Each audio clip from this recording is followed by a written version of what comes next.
Welcome, Aimless Adventure Crowd. My name's Murph, and this is a section that I call Murph's Vault. This is a section that we'll start doing where I talk about something from my collection that I'm passionate about. There's three things I like to collect. One, vintage toys. Not all vintage toys, but just ones that I'm interested in, mainly ones that remind me from my childhood. Two, airsoft guns. I like to collect airsoft guns. I used to skirmish quite a bit, but not so much anymore now. I just like to collect. You can see both of these behind me as well in my vault. Third thing that I like, that I'm passionate about, is role-playing / tabletop gaming. Everything from first edition Dungeons & Dragons to Dust Tactics and all that in between. The old Avalon Hill bookcase, Hex Encounter games, to AT-43, to even Warhammer 40k. So anyway, those are the three things that I'm interested in, that I'm passionate about, and that I'll be talking about in this segment. The date is August 6th, and this is our first video, so hope you enjoy it. Also, August 6th is also a big date. Don't know if you guys know, but on this date, I think 19 years ago, the first novel of A Song of Ice and Fire by George Martin, titled A Game of Thrones, was released. So, happy birthday, Game of Thrones, Song of Ice and Fire. Tonight I'm going to talk about a piece from my airsoft collection, the Maruzen M11A1 gas blowback submachine gun. This is the full set that was most recently for sale. This model has been for sale for years now. Typically it's just been the gun itself with a small mag. This, they call it the full set because of the accessories it comes with.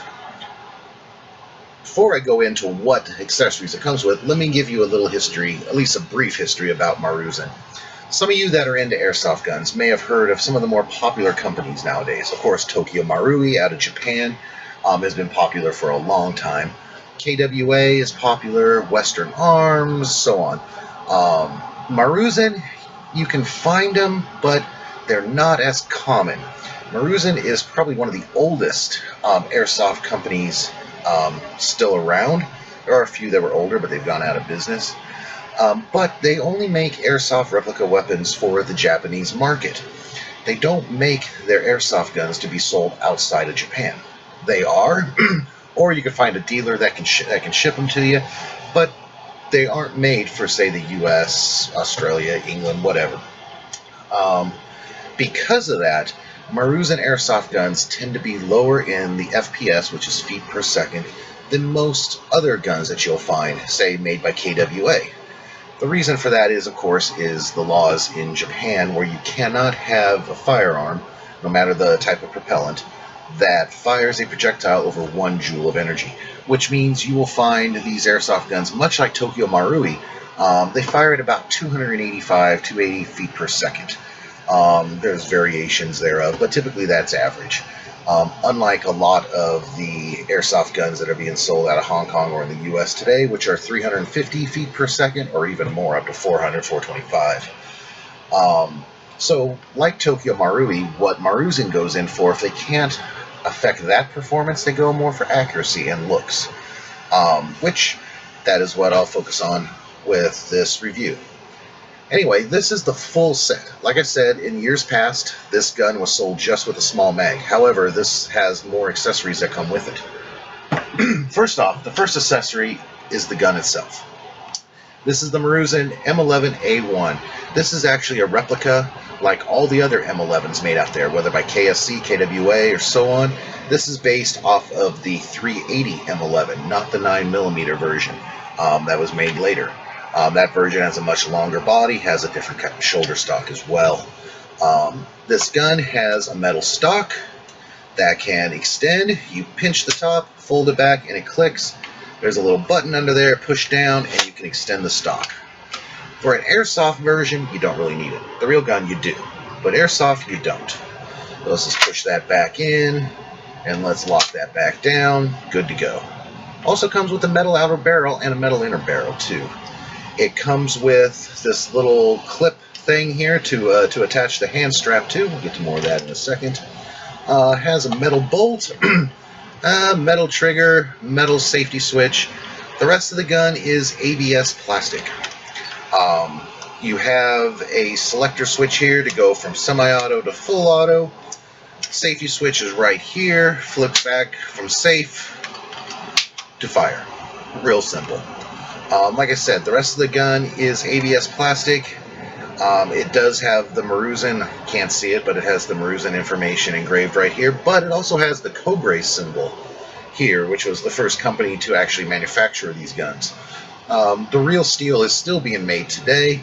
However, it's made by a variety of manufacturers over the years as the license has been sold off. In addition, what's also kind of neat on this gun, you can see at the handle here to the main frame receiver, you can actually what looks like the weld going around. So they've replicated that, which is kind of neat, from there. So, oh yeah, then it has a metal mag release. So that's the gun itself. Also comes with a long mag for the M11. Now, this mag holds about 48 to 50 rounds. It's metal. Has a port here for filling up with gas, charging the magazine. Also has a button here as a release valve to release any extra gas you might have inside the magazine. Let me back up a step. For those that do not know, a gas blowback gun is a gun that runs off of a gas propellant.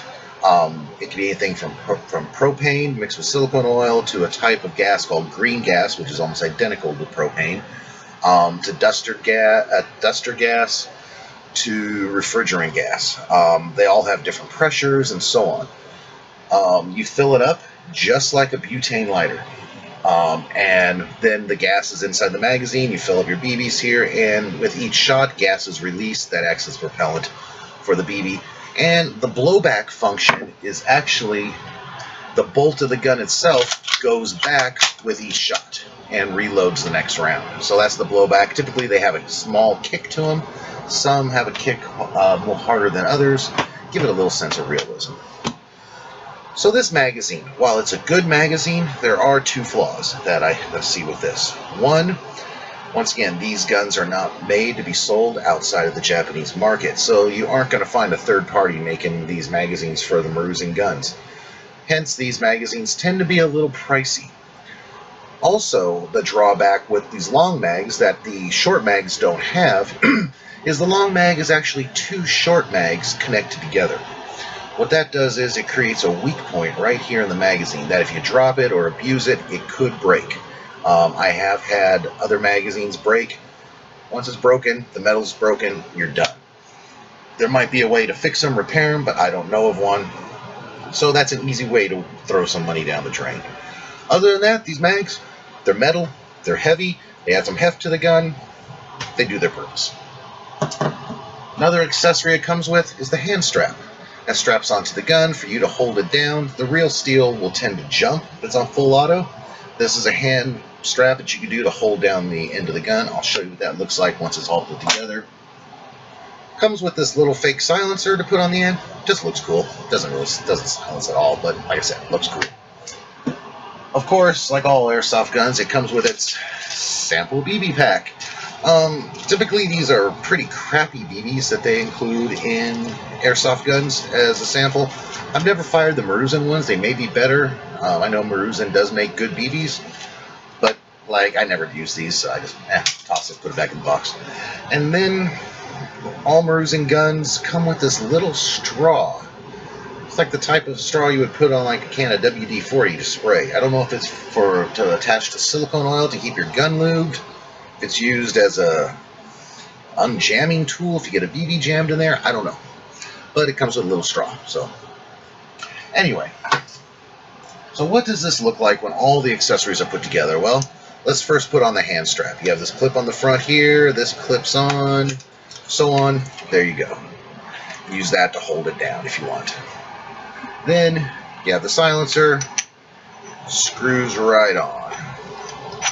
Well, sort of right on. Takes a couple turns. There we go. All right. Last but not least, you have the magazine. Take that, insert it in, and there is your M11. Now, how does this thing fire? What is it like? Well, first, let's charge it up. Since this is made to be fired in Japan, where the feet per second is much lower than the US, if you use propane gas, you're going to end up breaking the internals, typically the loading nozzle, inside these Maruzen guns. They're not made to use gas that high power, let alone CO2. We don't even go there. But propane is a little too powerful for these guns. Instead, here in the US, a cheap alternative is duster gas. Now, duster gas is the same power as you'll have with other gases they make in Japan that are sold much higher price and that are very difficult to get here in the US.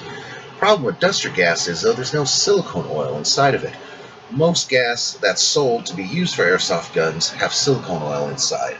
And what that does is it lubes the parts as it fires, releases the gas, and fires the BBs. Very important for M11. I don't care what brand it is. KSC, KW, Maruzen, whatever. These guns need to be lubed. If you don't spray them with silicone oil and keep them properly lubed, they will stop working or they will give you problems. So, what I've done is just gotten regular duster gas from Walmart. There's a company called Airsoft Innovations, and they have, it's like a silicone oil injector or whatever you call it, that actually silicone oil pump, that you fill up and it will pump the silicone oil into the can itself, whether it's duster gas or a propane canister, whatever. So you don't have to worry about adding silicone oil to the base of your magazine where the port is when you fill it up, like a few drops every couple of refills. They also come with this little red nozzle that fits on the duster gas canister. That is the right size for you to fill up and charge your magazine. So, what you do is it's just like a butane lighter. You line it up here on the fill-up port and fill it for a few seconds. Dun, dun, dun, dun. All right, that's enough. We don't need much for our test. Okay, and of course you would then load up your BBs in here too. I'm not going to be firing, I'll just dry fire. Put the magazine in, don't slam it, just put it in gently. Now, like the real steel, this fires from what's called an open bolt position. The bolt's inside the top of the receiver. You rack the bolt back, it stays open. You notice the bolt here, that's called the open bolt. That's how the real steel fire. Now, the disadvantage of that is with an open bolt, you can get dust and dirt in there. So, that's just something to remember as well. But on semi-auto, let's see how this is. Watch the bolt on top. Pretty cool. A little bit of a kick, you know. Let's put it on full auto, see what it's like.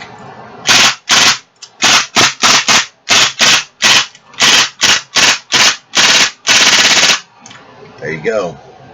Pretty cool. And then, of course, if you have extra gas inside your magazine, you got the release valve there. You just push it in. Wow. Anyway, well, that's the M11. What do I think of this gun? These guns have never given me a problem, but I've also never skirmished with them too. These are the guns that I buy just for collecting purposes only. They look good, they've always performed well, but when it comes to skirmishing with them, they would be good for an indoor close quarters battle, but I don't know if they could take the abuse that some other guns can. If they can, another problem is getting replacement parts for them. Unlike Tokyo Marui or KSC, KWA, so on, who have a slew of aftermarket parts, whether made by them or third parties, Maruzen doesn't really have many, if any at all, aftermarket parts. I've seen some enhanced loading nozzles that are a little stronger than the standard one that comes inside, and that's about it. So when it comes to aftermarket parts, if something breaks, you're kind of SOL. So that's another risk I don't like to take. But if you're looking for something that's realistic, nice looking, you don't really see very often, this is a nice gun to add to your collection. So anyway, I hope you've liked my review of the Maruzen M11A1 full set. Join me in another 2 weeks while I'll be reviewing another toy from the vault. Hope you've enjoyed this. Now I return you back to your podcast. Later.